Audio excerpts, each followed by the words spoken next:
बिहार में कांग्रेस, राजद और जदयू के साथ साथ भारतीय जनता पार्टी के रथ को रोकने के लिए अब समझ लीजिए कि किशनगंज में असदुद्दीन ओवैसी का एंट्री होने जा रहा है। और इस बात की चर्चा हम इसलिए कर रहे हैं क्योंकि असदुद्दीन ओवैसी की पार्टी की तरफ से इस बात का ऐलान कर दिया गया है 16, 17 और 18 तारीख को बिहार में 3 दिवसीय कार्यक्रम रखा गया है जिसमें असदुद्दीन ओवैसी की एंट्री होने जा रही है।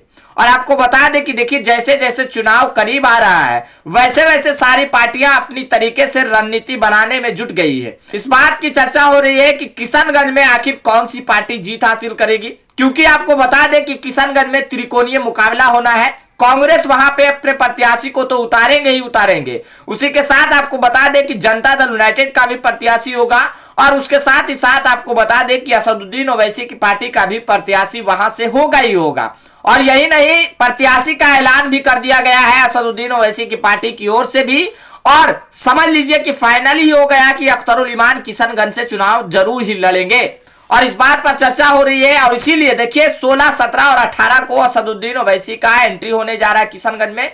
किशनगंज में दौरा होगा और एक माहौल बनाया जाएगा कि किशनगंज का अगला सांसद कौन होना चाहिए। इससे पहले आपको बता दें कि देखिए किशनगंज में न्याय यात्रा यानी कि राहुल गांधी भारत जोड़ो यात्रा और न्याय यात्रा के तहत किशनगंज में लोगों को जोड़ने और लोगों को साधने की कोशिश तो कर रहे थे, लेकिन इसी के साथ उसकी काट के लिए असदुद्दीन ओवैसी की पार्टी फिर से मोर्चा खड़ा करने में जुट गई है। किशनगंज में अपनी रणनीति बनाने के लिए फिर से तैयारी में जुट गए हैं और इस बात को साबित कर देंगे कि किशनगंज में सबसे मजबूत नेता कौन है, किशनगंज का सबसे मजबूत पार्टी कौन है। और यही नहीं, उसके बाद आपको बता दें कि किशनगंज में आने वाला चुनाव में देखिए सबसे हॉट सीट में माना जाएगा तो किशनगंज का सीट होगा। और अभी से ही सब कुछ आईने की तरह साफ हो गया है कि किशनगंज में त्रिकोणीय मुकाबला होना है। कौन सी पार्टी जीत दर्ज करेगी इस बात का पता तो नहीं है, लेकिन अभी से ही तैयारियों में जुट जाना कहीं ना कहीं चुनावी संकेत तो जरूर दे रहा है। एक चुनौती तो जरूर मिलेगा किशनगंज के अंदर। और लगातार आपको बता दें कि असदुद्दीन ओवैसी की पार्टी इस बात की भी चर्चा करेंगे कि जो राष्ट्रीय जनता दल ने असदुद्दीन ओवैसी की पार्टी के 4 विधायक को तोड़ा था, इस बात की भी चर्चा जरूर होगी। और उसी के साथ आपको बता दें कि बिहार में सियासी हलचल जो हुई है, नीतीश कुमार महागठबंधन का साथ छोड़कर एनडीए गठबंधन के साथ जो चले गए, इस बात पर भी चर्चा होगी और इस बात पर भी जोर तोड़ से बताया जाएगा, जनता के बीच में रखा जाएगा।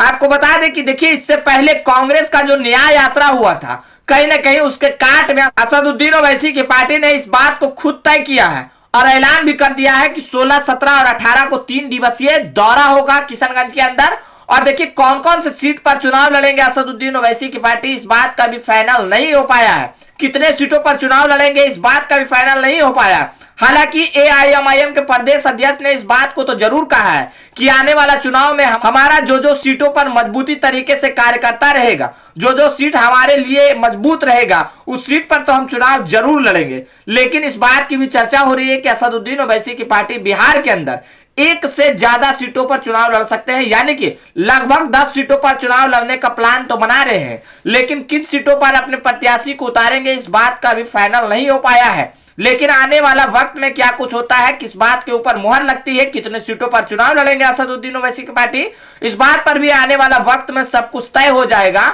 फिलहाल आज के लिए इतना ही। अगर इस वीडियो को यूट्यूब चैनल पर देख रहे हैं तो हमारे चैनल को सब्सक्राइब कर लीजिएगा। अगर इस वीडियो को फेसबुक पेज पर देख रहे हैं तो हमारे पेज को फॉलो कर लीजिएगा। कमेंट बॉक्स में अपनी प्रतिक्रिया जरूर दे। मिलते हैं अगली वीडियो में, तब तक के लिए जय हिंद, जय भारत।